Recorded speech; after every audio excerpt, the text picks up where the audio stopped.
noite, a graça e a paz. Amém, glória a Deus. Juízes capítulo 6.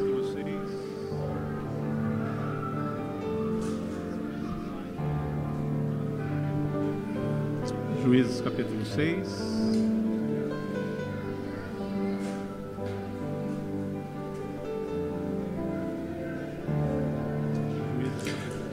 Nós vamos ler a princípio, algumas pessoas estão procurando ainda, nós vamos ler a princípio apenas um versículo, que é o de número 1, primeiro versículo, onde a palavra de Deus diz assim: porém os filhos de Israel fizeram o que parecia mal aos olhos do Senhor, e o Senhor os deu na mão dos midianitas por 7 anos. Vamos orar? Senhor, nós te louvamos e bendizemos o teu santo nome. Tudo que fizemos aqui, Senhor, é para te exaltar. Tu és digno de todo louvor, de toda adoração. Ó Senhor, fala conosco também nessa noite. Ministra, ó Pai, por meio da tua palavra, momento, Senhor Deus, tão precioso como esse. Senhor Deus, ministra vida em nós. Ministra, ó Deus, vida do Espírito. Senhor, fala conosco, nos trata. Ó Senhor Deus, nos disciplina, nos abençoa, nos dirige. Faz, Senhor Deus, conforme necessitamos, conforme provém, Senhor Deus, no teu coração. Pai, tu és um Deus de amor e nós queremos que tu tenha o melhor para nós nessa noite. Opera, Senhor Deus, em favor da tua igreja. Oramos em nome de Jesus. Amém. Glória a Deus. Não sei se o som está bom para vocês aí. Está bom para vocês? Mais ou menos, né? Então, alguma coisa não está funcionando direito hoje, mas vamos em frente. Algum probleminha nas caixas, talvez. Queridos, esse livro é um dos livros que eu acho assim muito importantes, né?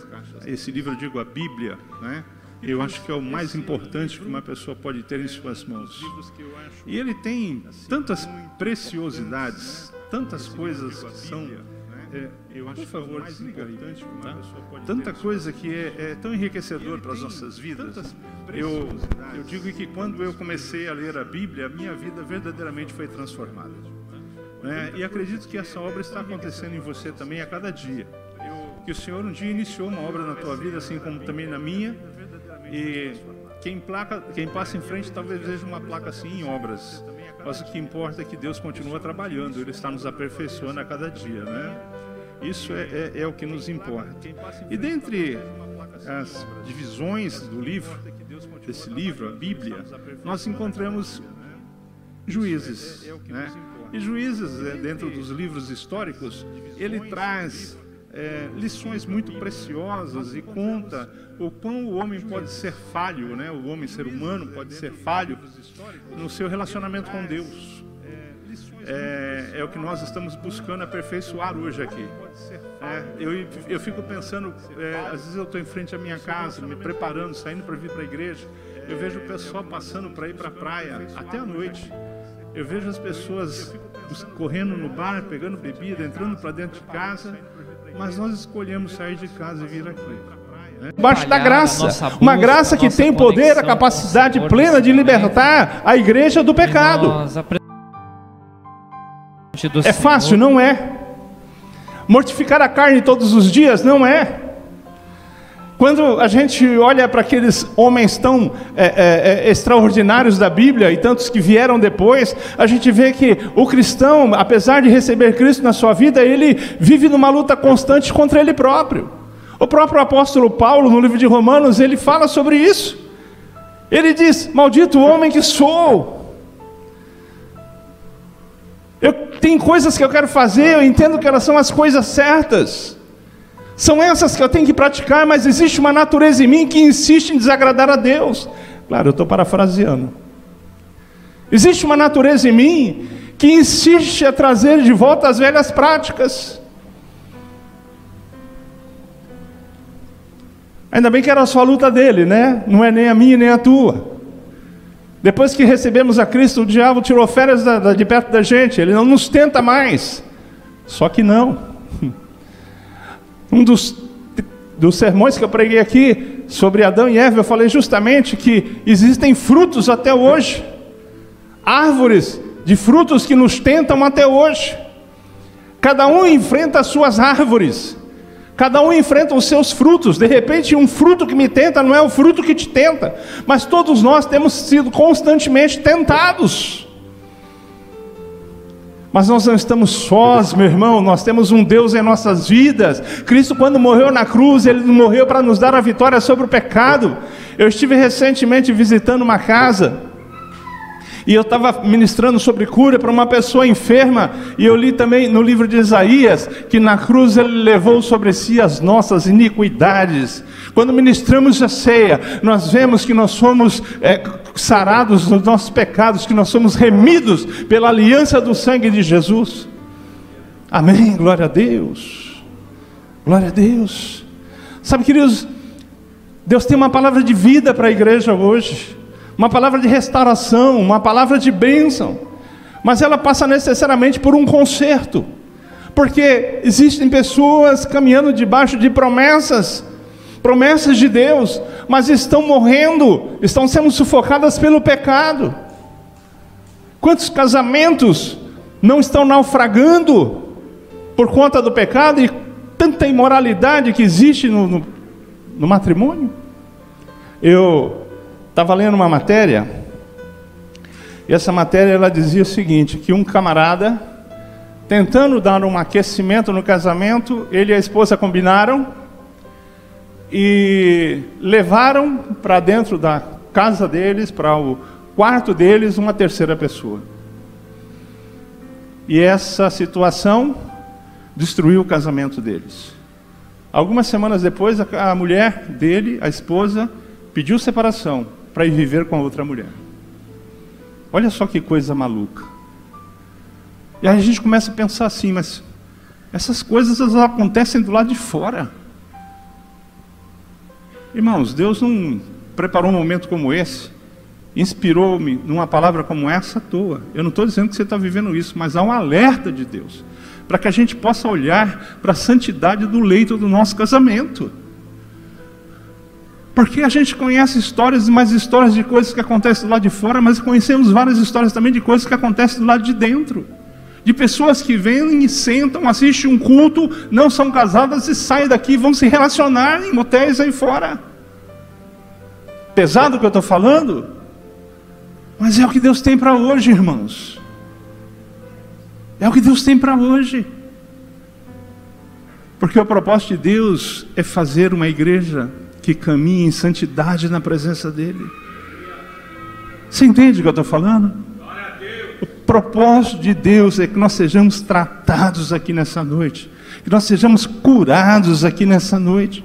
Irmãos, quantas famílias são destruídas por laços do pecado, casamentos no adultério, pessoas da família envolvidas com droga, com bebedice, com tantas coisas, sendo destruídas por causa do pecado. Uma tendência do homem é sempre errar. A nossa luta, irmãos, não é para a gente fazer o errado. O errado é natural, já está na nossa natureza. A nossa luta é para caminhar em santidade na presença de Deus, sim ou não? Meu irmão, ninguém jejua para poder sair aí fora e adulterar. A gente jejua para se manter firme e fiel no casamento. A gente jejua para fortalecer o espírito e não desagradar a Deus. O nosso propósito deve ser o de agradar a Deus, e só agradaremos a Deus vivendo em santidade na presença dEle. Quem está entendendo? Amém? Glória a Deus. Então esse livro revela essa condição natural do homem a pecar, mas o livro também revela a infinita misericórdia de Deus. Israel pecava, sofria as consequências, se arrependia, e Deus perdoava. E depois que Deus perdoava, as consequências eram aliviadas. Israel pecava de novo, sofria as consequências de novo, e Deus perdoava mais uma vez. O que isso nos ensina? Ensina que tem jeito para a minha vida e para a tua. O que isso nos ensina? Ensina que se verdadeiramente lá atrás nos arrependemos, ou se nos arrependermos hoje aqui, não importa o nível de pecado que dominou até agora, o que vai dominar daqui para frente é o Espírito de Deus em nossas vidas, por conta da graça e da misericórdia do Senhor. Aleluias. Aleluias. A gente encontra pessoas que não se acham dignas do perdão de Deus. Isso é mentira do diabo. Digno ninguém é. Isso tem um nome, o nome é graça. Não merecemos nada, é porque Deus é bom. Essa é a chave do negócio, irmãos. Quem nos liberta é a graça. Quem nos restaura é a graça. Quem nos cura é a graça. Quem nos salva é a graça. Aleluias. Aleluias. Graça misericordiosa de Deus. Então, o que você fez até agora tem jeito. O que eu fiz até agora tem jeito. Nós só precisamos encontrar misericórdia de Deus, para que aquela promessa lá na ceia, no momento que Jesus estava com os discípulos, se cumpra na minha e na tua vida. 1 João capítulo 1, no verso 9, está escrito assim: se confessarmos os nossos pecados, Ele é fiel, Ele é justo para nos perdoar de todos os pecados e purificar-nos de toda a injustiça. Toda mesmo? Toda mesmo. Toda mesmo. Irmãos, nós encontramos no meio da igreja pessoas que foram terríveis, testemunhos que assustam. Eu comentei aqui uma vez que eu recebi na minha casa uma pessoa que se converteu ao Evangelho, e esse homem fez atrocidades que, quando eu fiquei sabendo, eu falei: meu Deus, como é que Deus perdoa? Lógico, eu estava no comecinho, né? Falei: como é que Deus perdoa uma coisa como essa? Mas Deus perdoou. E aquele homem que vivia de braços dados com o pecado, ele passou a ser um pregador da palavra de Deus, e vidas começaram a se converter, porque a misericórdia de Deus foi sobre a vida dele. Casos extremos. A Bíblia fala de um rei chamado Manassés, e esse homem recebeu o título de o pior rei que existiu em Israel. E quando você pega a lista dos reis de Israel, você vê que teve tanta tranqueira, não teve um que prestasse depois de Davi, não teve um.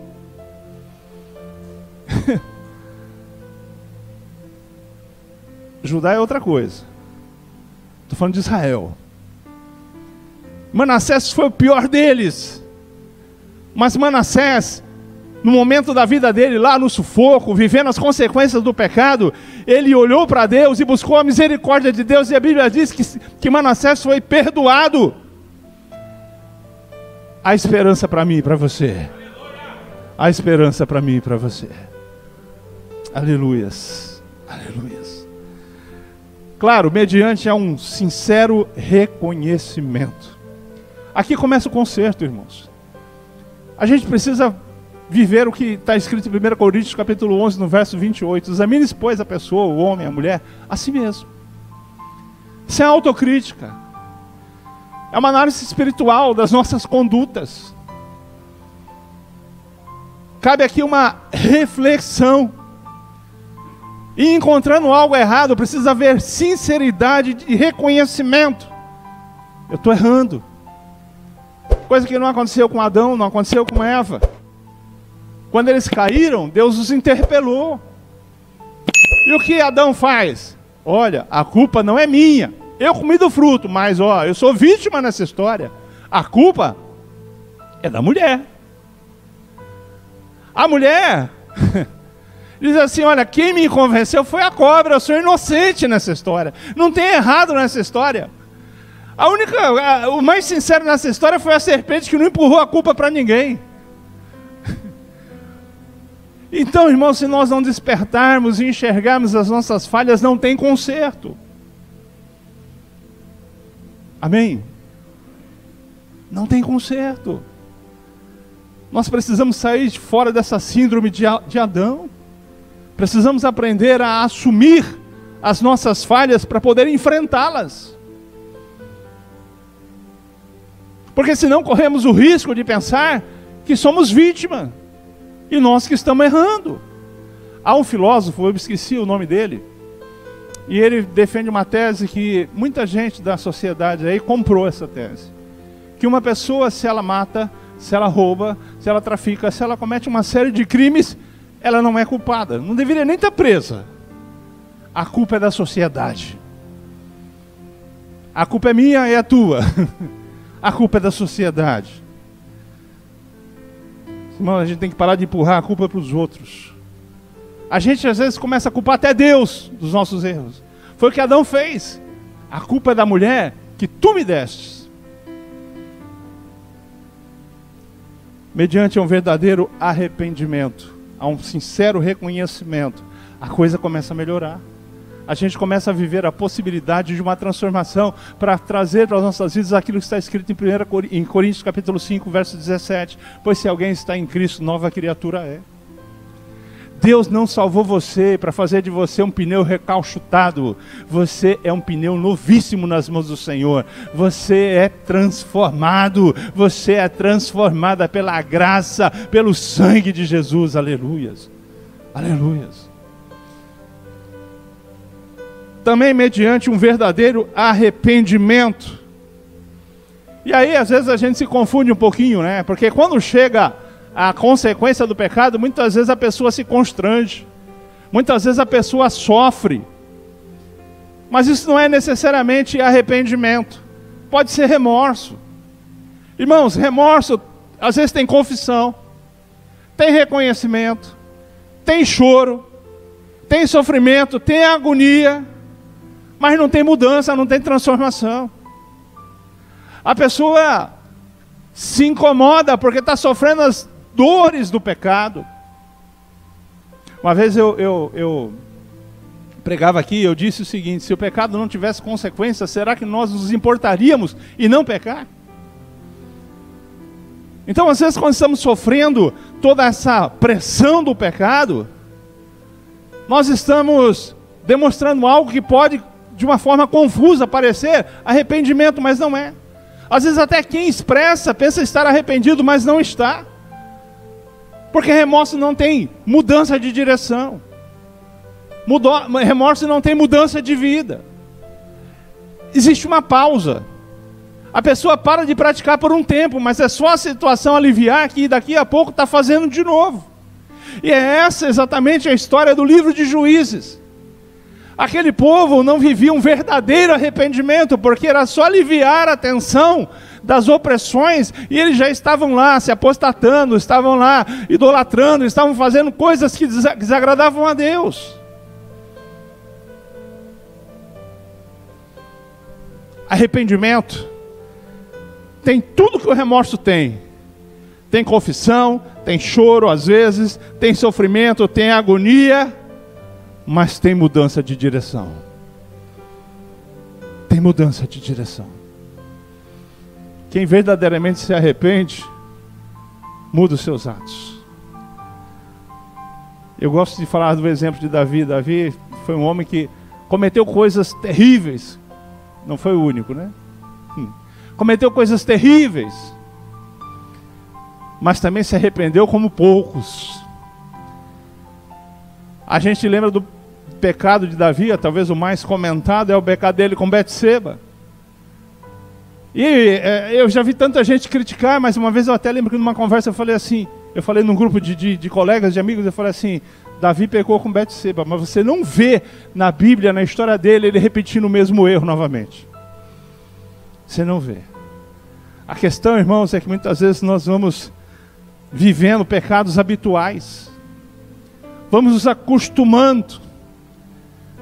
Sabe aquela roupa que às vezes a gente vai carregando ela ao longo do tempo? Eu já tenho 50 e tantos anos de idade, né? Eu fiz 51 ano passado, né? E eu sou da época em que havia um slogan que liberdade era uma calça velha azul e desbotada. Só os que têm mais de 55 riram, né, Avani? Liberdade é uma calça velha azul e desbotada. E a coisa era assim, parece que a calça ia envelhecendo e ela ia se encaixando melhor na gente. Não sei se na casa de vocês, homens, tem isso. Eu já tive algumas dificuldades, já tivemos que discutir a relação algumas vezes por conta disso. De você sair para a rua e quando você volta, as tuas coisas não estão mais em casa, porque passou o espírito da reforma, da limpeza, e aí tomou a mulher, e a mulher começa a pegar aquilo que ela acha que você não quer mais. E ela se sente no direito de pegar aquilo que você tanto estima.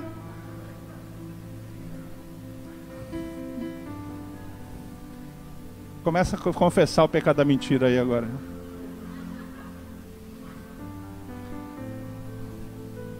Porque a gente quer guardar, aquilo está ali, está velho, está puído. A gente coloca, todo mundo fala, nossa, está feio. Aquilo salta aos olhos, mas a gente acha que aquilo faz parte da gente. Muitas vezes é assim que nós tratamos o pecado também. Temos uma gavetinha especial para ele, não queremos nos desapegar. Tem gente dizendo, larga. O Espírito Santo de Deus dizendo, olha, você não é mais desse jeito, isso não cabe mais na tua vida, mas a gente continua insistindo em não desapegar.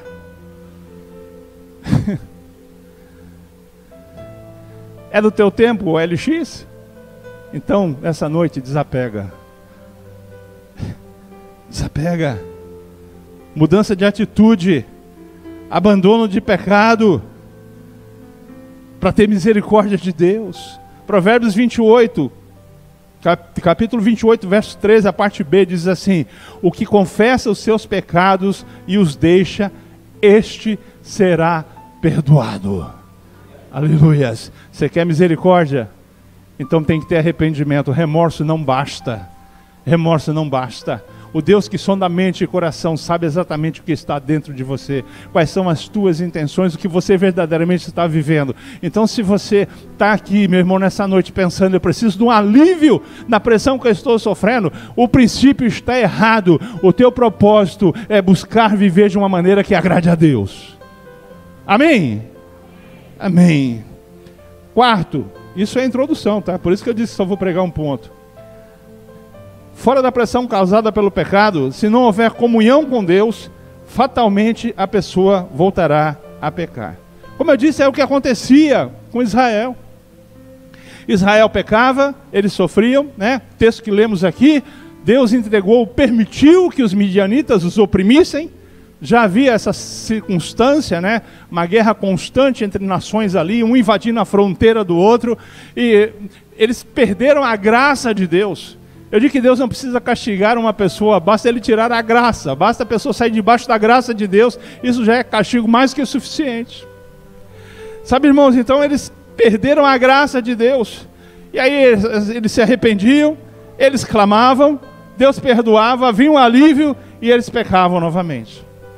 Eu estava preparando esse ponto, eu terminei ele aqui, estava escrevendo ali agora há pouco. E eu me lembrei de um caso, de uma pessoa que eu pastoreei por um tempo, e hoje perdemos contato, eu mudei de igreja. Esse rapaz, ele, depois de um tempo, verdadeiramente ele se converteu, mas esse rapaz, ele vivia numa vida, numa prática de pecado, né? E aquilo era constante, era contínuo na vida dele. Ele já vivia naquela prática há muito tempo e não tinha interesse em deixar, só que o pecado cobra o preço. Mais cedo ou mais tarde a conta chega. É que nem lá em casa a gente pega, às vezes sai com o cartão, né? Dinheiro na carteira não tem, mas tem um cartão.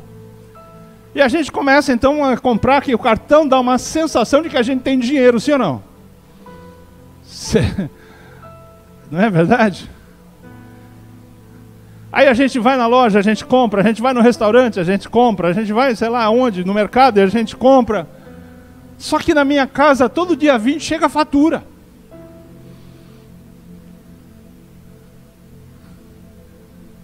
E eu vou dizer uma coisa para você. Na tua casa pode ser diferente o dia, mas que a fatura chega, chega.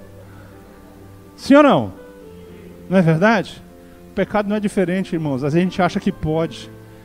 A pessoa começa a fazer. Tem a sensação de que liberdade. Vou aproveitar. Eu tenho crédito, eu tenho direito. Um dia a fatura chega. Um dia a fatura chega. Um dia o diabo cobra a conta. Um dia, o pecado cobra conta. Esse rapaz, ele chegou destruído. E com alguma experiência, eu percebi que ele estava com muito apreço ainda pelo pecado, mas tocamos em frente. A situação dele deu uma aliviada. Em pouco tempo, ele estava fazendo as mesmas coisas de novo. E depois de um tempo, ele voltou destruído, mais do que da primeira vez.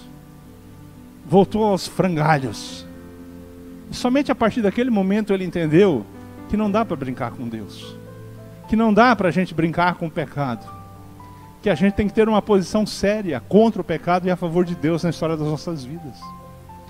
Sabe, irmãos, eu estava falando de tempo de vida aqui. Eu brinquei na minha infância, porque nós não tínhamos algumas coisas que a meninada de hoje em dia tem. Nós não tínhamos videogame, não tínhamos computadores, não tínhamos nada disso. E eu brinquei com algumas coisas que talvez hoje muita gente aqui não saiba. Talvez não tenha nem escutado. Bat-bag, quem conhece bat-bag aqui? Só minha esposa. Ô, minha esposa, você não podia ter levantado a mão. A Vani de novo, né, Vani? O Zé Onofre. Então, Antônio Onofre, você sabe o que é bat-bag?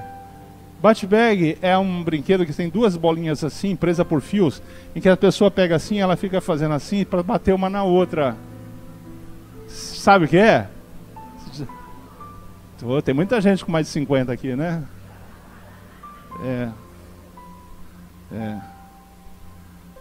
Peão, bat-bag. Na minha infância tinha uma brincadeira chamada vai e vem. Quem conhece vai e vem aqui? Algumas pessoas conhecem. Também só os com mais de 50 também. Tem o vídeo aí do vai e vem? Apaga a luz e passa pra gente, por favor.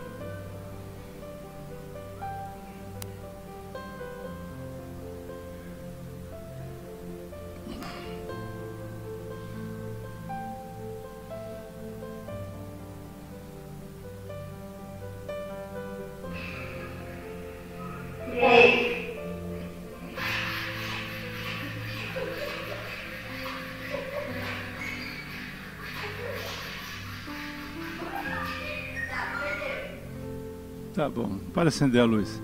Em pensar que a gente se divertia com isso, né? Caramba, eu olho essa meninada com aqueles videogames hoje na mão e falo, meu Deus do céu. Sabe que você viu aí?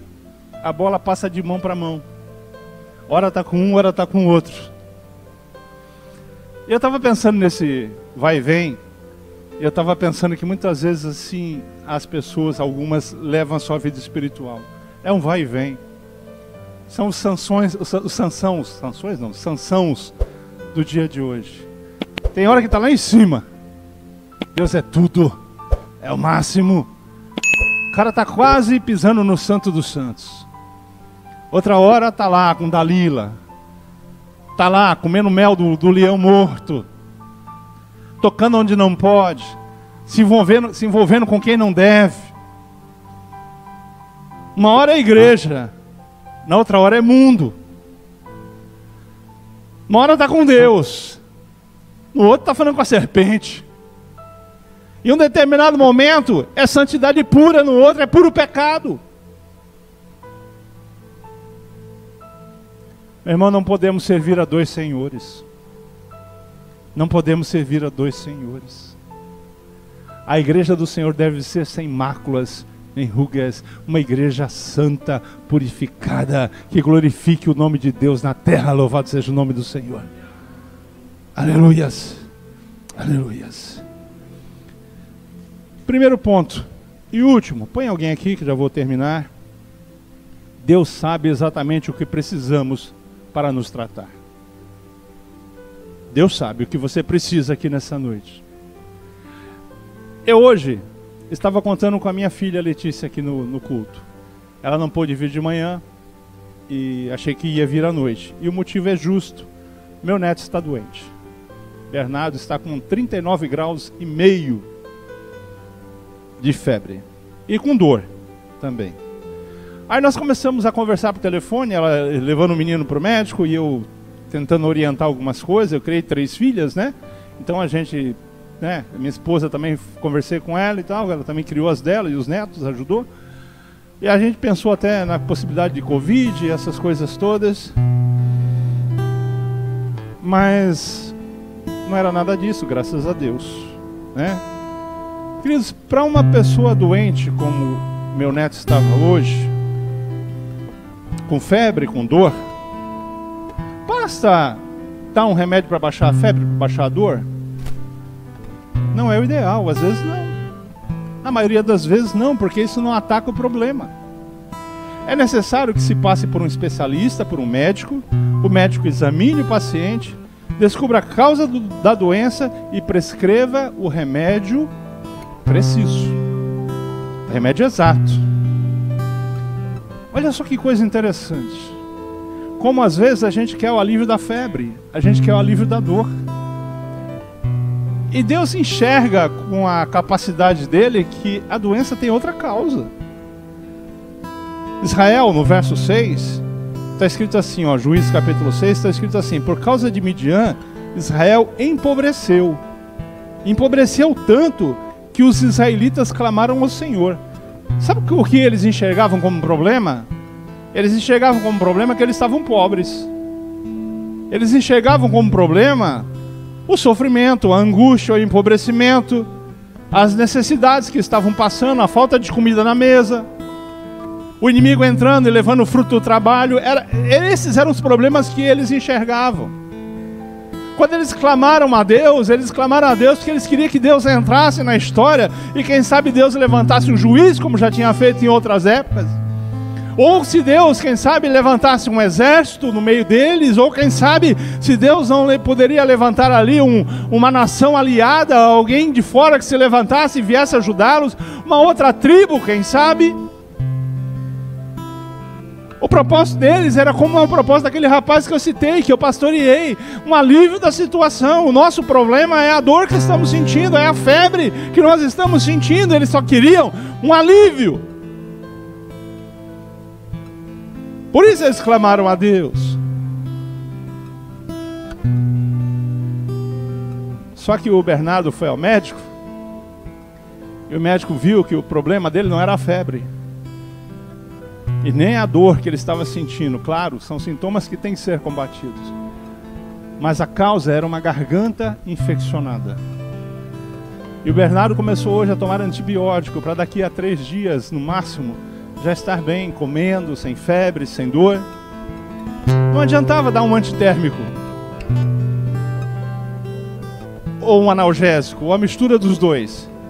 A febre baixa, a dor cessa, mas daqui a pouco acaba o efeito do remédio, e sabe o que acontece? Volta a dor, volta a febre, volta tudo, porque o problema continua ali.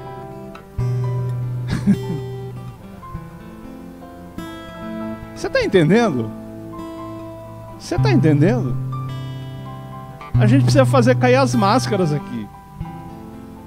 Quando Adão e Eva pecaram, sabe o que eles fizeram?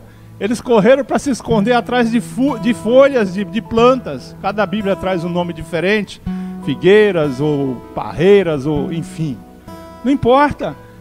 Eles procuraram disfarçar o pecado. Irmãos, essa noite é noite da gente expor diante de Deus. Essa noite é a noite das folhas caírem. Da gente, a Bíblia diz que nada fica invisível diante de Deus. Aleluias.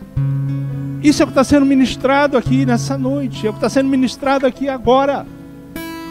Se você entrou aqui hoje dizendo: Senhor, alivia a pressão que eu estou vivendo, meu irmão, Deus pode estar usando uma palavra profética para a tua vida, para dizer assim: olha, antes de aliviar a pressão que você está vivendo, eu quero tratar com você no fundo da tua alma, eu quero santidade na tua vida.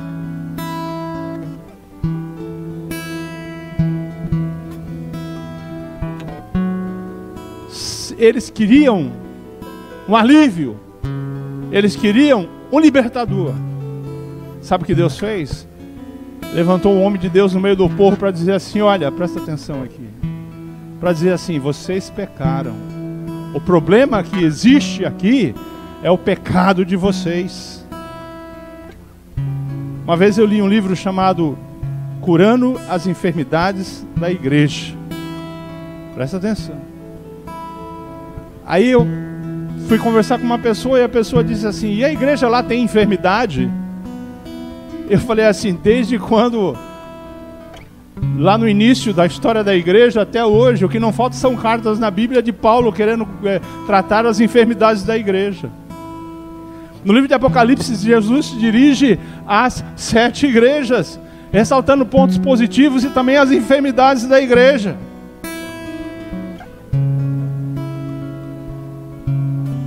Irmãos, é noite de cura, é noite de cura, é noite de conserto, é noite de apresentarmos sinceridade diante de Deus e para conosco, para nós mesmos, de reconhecer as nossas falhas e entender em que propósito queremos caminhar daqui para frente. Se queremos Deus em nossas vidas, precisamos criar as condições para que isso aconteça. Se precisamos de mudança, pois que seja essa a decisão nessa noite. Que seja essa a decisão nessa noite. Porque não há nada mais precioso para mim e para você hoje aqui. Presta atenção. Você deve ter sonhos, projetos, necessidades, coisas pelas quais você ora. Eu acredito que sim. Eu tenho. Eu faço isso. Mas eu tenho aprendido cada vez mais que existe uma coisa que é mais importante de tudo aquilo que a gente possa desejar. Eu li um texto na Bíblia e Deus falou muito comigo nesse texto a respeito disso, do que é mais importante na minha e na tua vida. E sabe qual é o texto? É o texto de Êxodo capítulo 32. Sabe o que diz esse texto? Esse texto diz que Israel estava livre. Na realidade eles nem eram Israel ainda, né? Mas o povo havia saído do Egito. Moisés subiu ao monte, Êxodo capítulo 32, para estar na presença de Deus. Ali Deus entrega as tábuas dos 10 mandamentos para Moisés. Só que Deus diz: olha, há um barulho lá embaixo. Esse barulho é um barulho de fogo estranho. Porque aquele povo que Deus havia tirado do Egito com uma forma tão poderosa, eles construíram um bezerro e eles começaram a adorar aquele bezerro. E o texto diz que Deus ficou irado com aquilo e o propósito primeiro de Deus foi: Moisés, eu vou exterminar esse povo e depois disso eu vou começar a partir de você um novo povo. E Moisés intercedeu diante de Deus por aquele povo e disse: Senhor, isso vai envergonhar o teu nome, e as pessoas vão dizer que tu tirou esse povo do Egito apenas para matá-los, apenas para destruí-los. E Moisés disse: também tem, Senhor, as promessas que o Senhor fez para Abraão, para Isaac, para Jacó, que daria à semente deles uma terra boa, larga, que mana leite e mel, que faria com que a descendência dele fosse tão numerosa quanto as estrelas dos céus. E o texto diz que Deus recolheu-se na sua ira. E Deus disse assim para Abraão, para Moisés: eu vou enviar um anjo diante de você. Os amorreus, os ferezeus, os jebuseus, eles serão vencidos. A promessa continua valendo. A terra continua lá. Vocês vão tomar posse da terra. Só que eu não vou mais com vocês. Agora vai o anjo, mas eu não vou estar mais no meio de vocês. No Êxodo capítulo 33, sabe o que Deus diz? Senhor, se o Senhor não estiver conosco, não nos faça sair desse lugar. Se o Senhor não estiver conosco, não nos faça sair daqui. Sabe que eu fiquei pensando, Moisés poderia ter dito assim: peraí, a promessa continua valendo, os inimigos vão ser derrotados, vamos tomar posse da terra, fechou. O anjo está lá, fechou. Moisés disse: a tua presença, Senhor, é mais importante que todas as bênçãos. A tua presença é mais importante que todas as promessas. A tua presença é mais importante que todos os anjos do céu. Que todos os anjos do céu. Eu não abro mão da tua presença, Senhor. Foi o que Moisés disse naquele dia. E às vezes a gente está abrindo mão da promessa de Deus por conta dos desejos da carne. qualquer coisa, seja pecado, sonho, projeto, qualquer coisa, perde a importância quando comparado à presença de Deus na tua vida, meu irmão. Te importa a presença de Deus na tua vida? Te importa? Se Deus disser assim para você, olha, tudo que você está querendo, está pedindo, eu vou te dar. Vou garantir que ninguém te faça mal.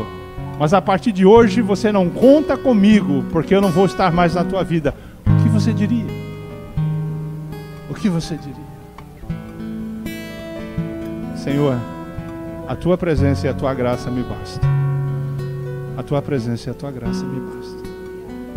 Imagino essa ser a resposta certa. É a que eu tenho me esforçado em dar ao Senhor. Em dar ao Senhor. A tua graça, a tua presença me bastam. Me bastam.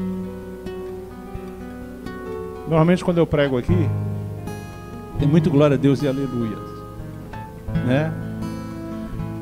A gente fala de um Deus que está olhando para a gente. A gente fala de um Deus que está pronto para socorrer. A gente fala de um Deus que abre portas.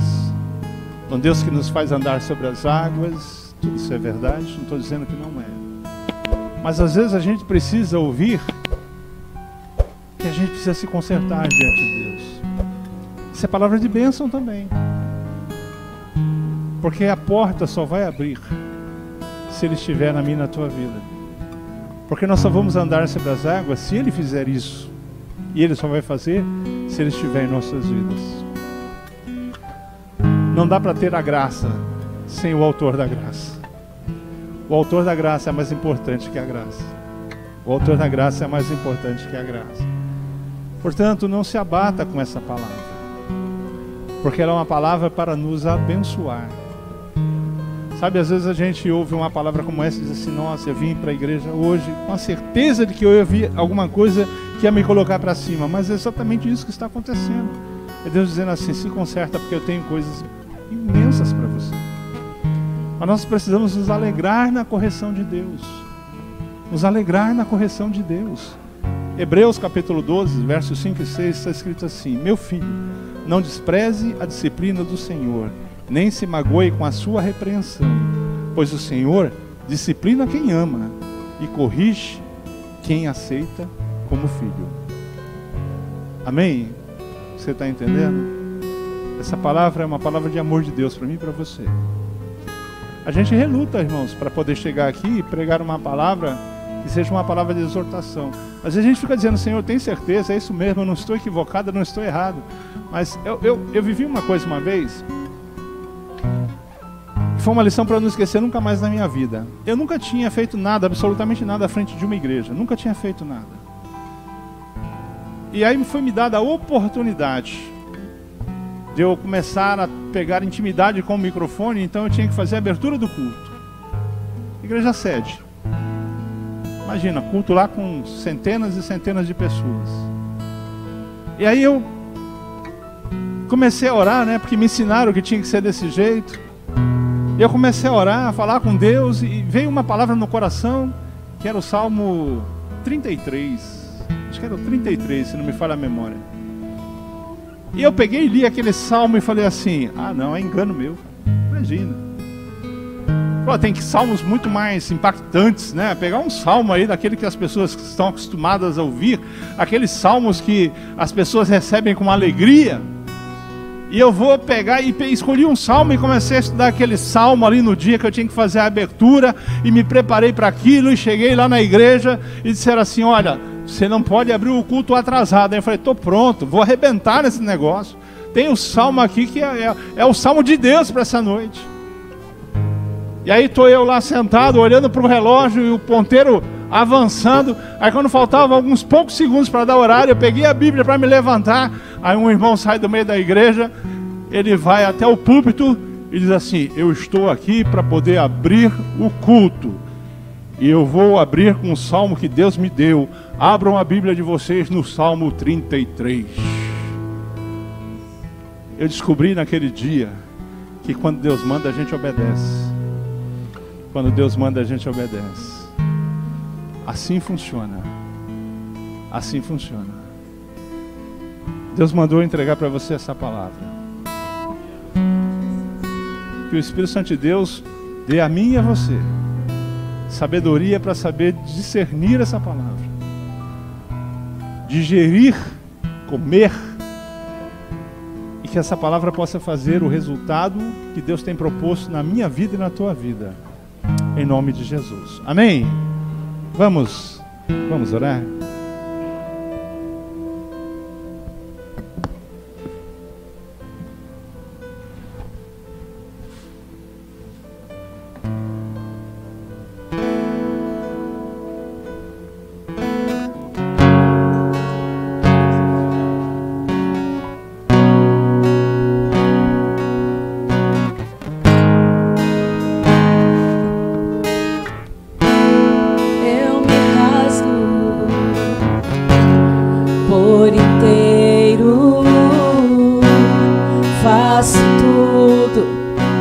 Mas vem novamente,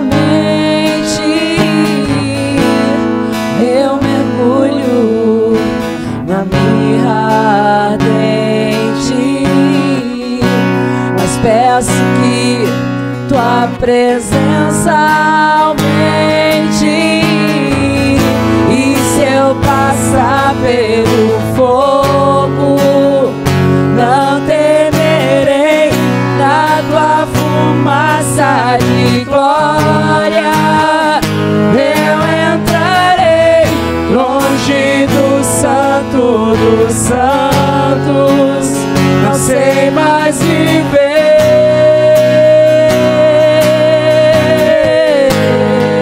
E se eu passar pelo fogo, não temerei na tua fumaça de glória.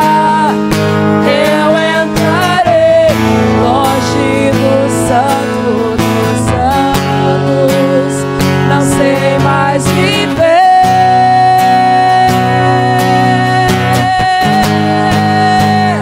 Quem já pisou o Santo dos Santos em outro lugar não sabe viver, e onde estiver clamar pela glória, a glória de Deus.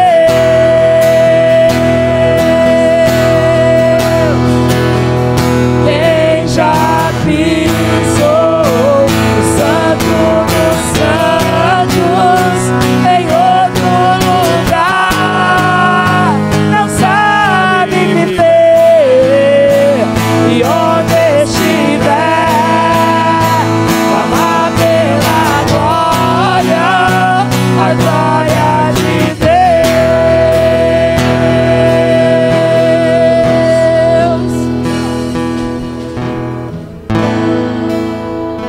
Ó, presta atenção. Antes de eu orar por você, eu gostaria que você orasse por você mesmo nessa noite, que você pudesse apresentar a tua vida diante de Deus. Se você precisa de um conserto nessa noite, eu preciso. Enquanto o louvor estava correndo aqui, eu estava acertando a minha vida com Deus já, né?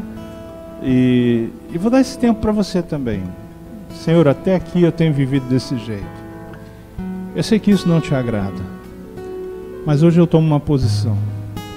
Hoje eu escolho abandonar esse fruto, Senhor, não mais comer dele, para poder viver em tua presença.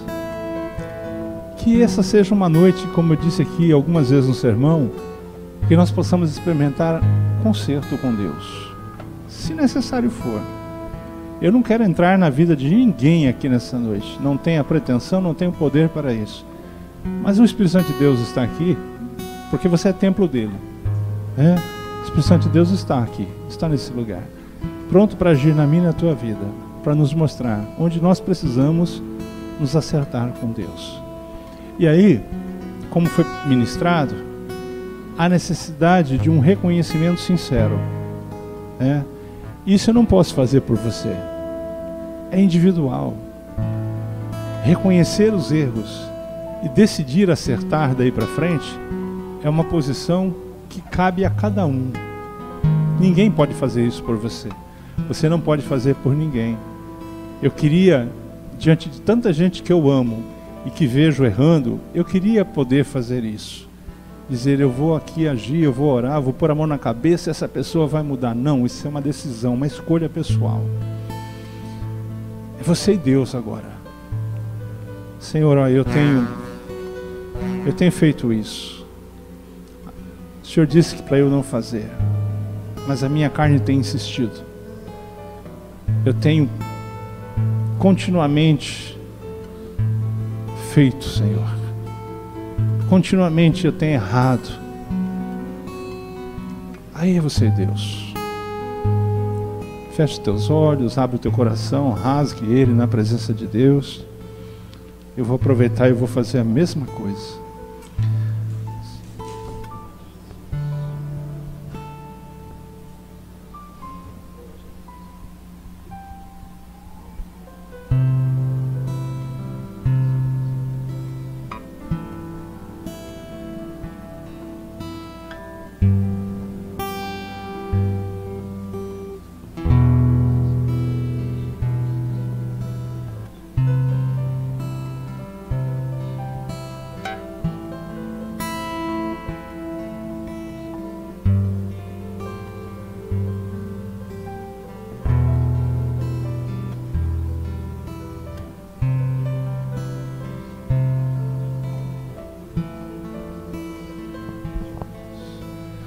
Senhor Deus, em nome de Jesus, nós estamos diante de Ti mostrando, Senhor, a nossa falibilidade humana, mostrando, Senhor, que muitas vezes temos sido vencidos em nossa carne, mas queremos nos posicionar hoje. Deus, cada irmão, cada irmã minha aqui e eu também tivemos a oportunidade de apresentar nossas vidas diante de Ti. E agora, Senhor Deus, de forma coletiva nós oramos para que Tu ministre em nossas vidas, ministre na Tua igreja, Senhor. Ó Pai, nos fortaleça, nos ajude, Senhor. Entre, ó Pai, com providência nessa causa de nossas vidas, ó Deus. Que esta noite nós possamos ser restaurados, Senhor Deus, viver, ó Pai querido, verdadeiramente uma vida de santidade. Ó Senhor, que possamos encontrar em Ti na Tua infinita misericórdia, Senhor, a saída para essas derrotas que muitas vezes têm insistido em fazer parte de nossas vidas, ó Deus. Queremos Te agradar, Senhor. Queremos viver para Ti, Senhor. É uma decisão da Tua igreja, Senhor Deus, a Tua igreja te pertence, ó Pai, não ao mundo. Pai, nós não somos do mundo, não pertencemos ao mundo, Senhor. Ó Deus, nos ajuda, nos fortaleça, Senhor Deus. Entra, ó Pai, com a ação do Teu Espírito Santo. Fortalece, ó Deus, a minha vida e a vida dos meus irmãos aqui nessa noite, com o Espírito que tem o poder de convencer a pessoa do pecado. Ajuda-nos, Senhor Deus, nessa noite. Nós oramos e oramos em nome de Jesus. Amém. Amém. Que Deus abençoe você. Deus abençoe você.